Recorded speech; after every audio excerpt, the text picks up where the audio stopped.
Aloha. We're overlooking the ocean here on the Kona side of the Big Island, also called the island of Hawaii. We just arrived last night, and I will start doing videos once again starting today. You might think that I would do a different kind of video right now for my first video, but what I decided I was going to do, and I am going to do, is a video on one of my favorite topics, music and spirituality, and one of my favorite all-time musicians, maybe yours as well. He's definitely very big in the cultural consciousness of the world, basically the world culture, Carlos Santana. And one of the reasons I'm doing this video is because of his connection with A Course in Miracles, and I've been doing a lot on this channel on A Course in Miracles, but also I wanted to I wanted to really talk about him because I watched this documentary about him on the flight over here. It was the one movie I watched on the flight, and it was a long ass journey. We had 3 different flights. The last flight from San Francisco to Kona, we had no movies whatsoever, but the other flights we did. So anyway, I think the documentary is called Carlos, and there's some really interesting things I want to just bring up about this documentary, and about Carlos's life in general. And really, you just have to watch the documentary, and you'll pick up all these things. But I wanted to kind of like talk a little bit more in depth about certain things. So first of all, this young kid from Tijuana, his father teaches him violin. His father is a mariachi player, and he's one of 6 children, 2 brothers and 4 sisters, and his sisters actually are in the documentary. And obviously, it was it seems like it was a kind of a tight-knit family. Obviously, some problems like all families, but at a certain point, Carlos told his dad, "I don't want to play this shit anymore." Right? Like, I want to switch to guitar, and he did. I don't know what age that was. It might have been like, mid-teens. I forget, in the documentary, but he ends up, starting to play the electric. He ends up moving to San Francisco. He gets in with Bill Graham somehow. He starts playing at the Fillmore West. There was the Fillmore East and the Fillmore West, which were very big venues in the 60s. We're talking about the mid 60s now, and somehow he becomes one of the biggest acts on the West Coast. Up there with the Grateful Dead and Quicksilver Messenger Service and Jefferson Airplane, and name all those. Some other bands I think that weren't as well known. I believe Moby Grape was one that was in that in San Francisco, but I'm not sure. But there was a number of really great bands that are still famous to this day. A lot of bands you never hear about, obviously, but so what really clinched or cinched Santana's worldwide success early on, obviously, was Woodstock. He played at Woodstock. He played an amazing set at Woodstock, like mind-blowingly good. You'd have to see it. You have to just watch it on YouTube, and you'll see.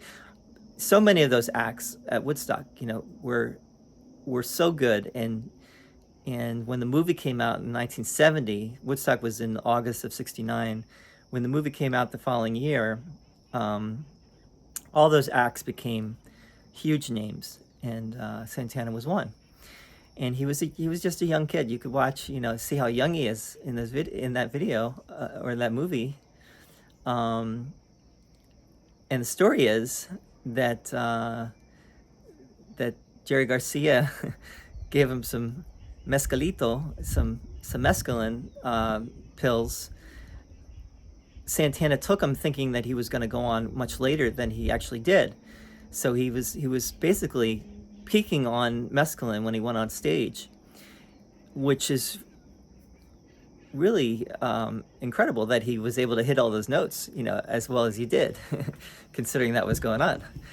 And he talks about it in the movie, in the documentary. He's talking, probably 50 years later, he's talking about what happened. Now, does he remember what happened? Probably about as well as anyone else.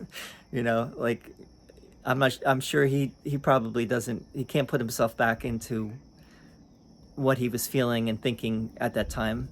Maybe he can. Some people have those kind of memories, but if you just think about what you were doing 10 years ago and what you were thinking 10 years ago, you're going to come up with a whole narrative that's probably doesn't completely fit what was going on with you.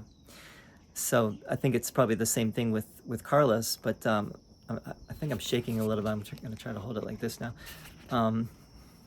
So anyway, that was one thing, the Woodstock and Carlos playing at Woodstock. Clive Davis was his manager.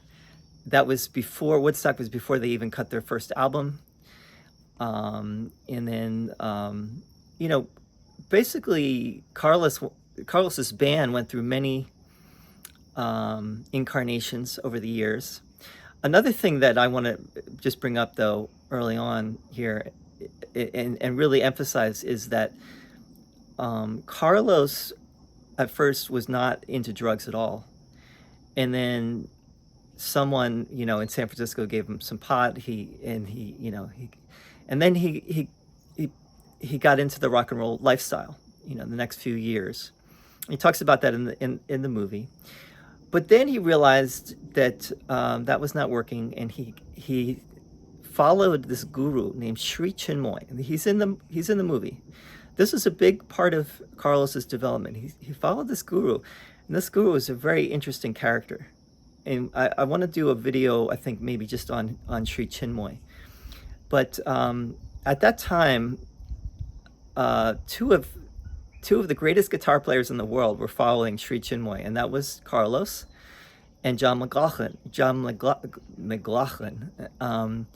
And Carlos and John, I'm not going to say his name again, ended up doing a really cool album together. Love, Devotion, and Surrender, I believe it's called. And at least one album. I think that was the album that they did together. But it's very significant to me that Carlos was following this guru. He ended up leaving him, and that's a whole story in and of itself. I might do a whole video just on that and Carlos's time with Sri Chinmoy, but that's another thing I wanted to point out. The other amazing thing, obviously, is that Carlos came back. Clive Davis basically helped Carlos get back on the into the consciousness of the world in the late 90s with his album Supernatural. It won like 9 Grammys, has sold like 30 million copies worldwide, was just a global phenomenon. And it really was like a huge second wind for Carlos and his whole life and career. He also ended up, I think, divorcing. He had kids. He ended up divorcing. He married his drummer. I actually went to 2 live shows in the last maybe about 5 years ago. I went to 2 of Carlos's live shows in Florida, and they were absolutely amazing. Like so spot on. His playing was just magnificent, and it was just everything that I would have wanted to, get from a concert. Carlos didn't say that much in the concert. He said some cool things. He actually started the concert by talking about just referencing ayahuasca, which I thought was funny because I was there with 2 of my friends who were deep into ayahuasca, and I was as well.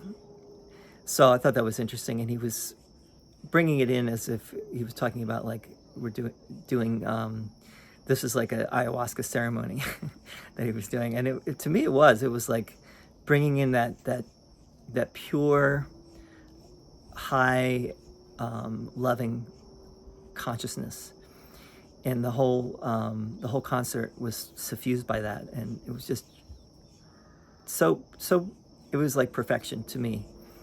So anyway, so Carlos really found his groove back. He got his groove back in a major way. I think even more so than when he was younger, even though he obviously had all those hits when he was younger. Even when he was kind of not as well known anymore, like in the 80s, he had the hit "I'm Winning," which is a great one. But he was out of the limelight. And one thing that was not brought up in the documentary, which I thought was fascinating, was that he credits the Archangel Metatron with helping with that album. Like the Metatron came to him. I don't know if it was during a meditation or maybe it was an ayahuasca ceremony or whatever it was, but Metatron came, the Archangel Metatron came and told him, we're going to hook you back into the FM airwaves again, something like that. And obviously that happened in a very big way. Also with the help of Clive Davis, right? Clive Davis came back and produced the album, and it was just a major thing. So what I really want to get at is Carlos's spirituality, because he's made a big deal about that, and obviously his music is very spiritual. Even just the instrumentals, you can hear it even in his instrumental tracks, how spiritually informed, you might say, his music is. But he also is a student of A Course in Miracles. He references briefly in the documentary at least one thing from A Course in Miracles. He says, I am not a body, I am free. And so he's definitely been working with A Course in Miracles. He also did the foreword to a book called Love is Letting Go of Fear by Jerry Jampolsky. Jerry Jampolsky was one of the earliest students of A Course in Miracles. Goes back to the 70s. He was one of those people that really got into the Course. So Carlos wrote the foreword or the preface to Jerry Jampolsky's Love is Letting Go of Fear. It's gone through a number of editions. This book by Jerry Jampolsky, you might want to check it out. It's a great, it's actually taking A Course in Miracles and taking out all references to God and Jesus, which some people might find problematic, but it's looking at it more in just a purely psychological way, which you can do with A Course in Miracles. And this book, Love is Letting Go of Fear, might have sold as many copies as A Course in Miracles itself. I think it's sold millions as well of copies. So anyway, here we have an artist who has touched millions and millions and millions of people, and he's quoting A Course in Miracles. And he's obviously, I don't think he makes any, he doesn't hide the fact that he's a student of A Course in Miracles. And I want to mention some other artists that have also mentioned the Course in their music. Beyonce and Jay-Z have mentioned the line, "Nothing real can be threatened," in their lyrics. That's a whole nother topic. I don't know what other artists offhand, or celebrities offhand, but those are three major ones, and clearly they've had a very big impact on the world's consciousness and popular consciousness. So I wanted to just recommend this documentary if you haven't seen the Carlos documentary, and I will be touching on this again in other videos. Especially I want to go into the Carlos's time with his guru, Sri Chinmoy. And Sri Chinmoy, you know, he was a kind of a strange character in a way. We'd have to go into that. He also would have his students, his disciples, doing insane, like ultra marathon. They'd be doing these very high distance running practice, like, like 1,000 miles in a month or something like that. Well, that's not a lot, actually. I'll have to look, what exactly he was having his disciples do, but it was like really crazy amounts of miles, and I think Carlos was doing that for a while too.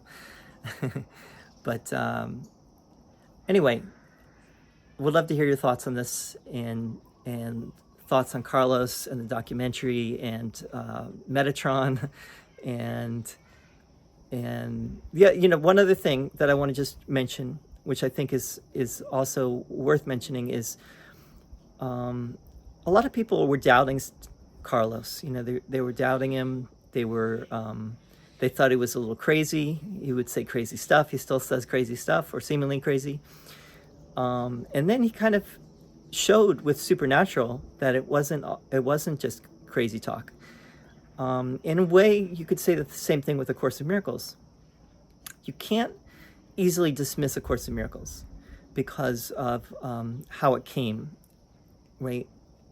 You could maybe say, well, Helen was this crazy old lady. she was obviously maybe she was schizophrenic or whatever, but you can't deny the power and the authority of A Course in Miracles. And I don't think you can easily dismiss Carlos either, and what he says in regard to like things like being visited by an archangel, and having these spiritual revelations or mystical revelations. Also, the Lady of Guadalupe has been important to him, and has spoken to him as he talks about in the documentary. So that's all for now. Thanks for tuning in, and would love to hear your thoughts, comments, anything. See you soon. Aloha.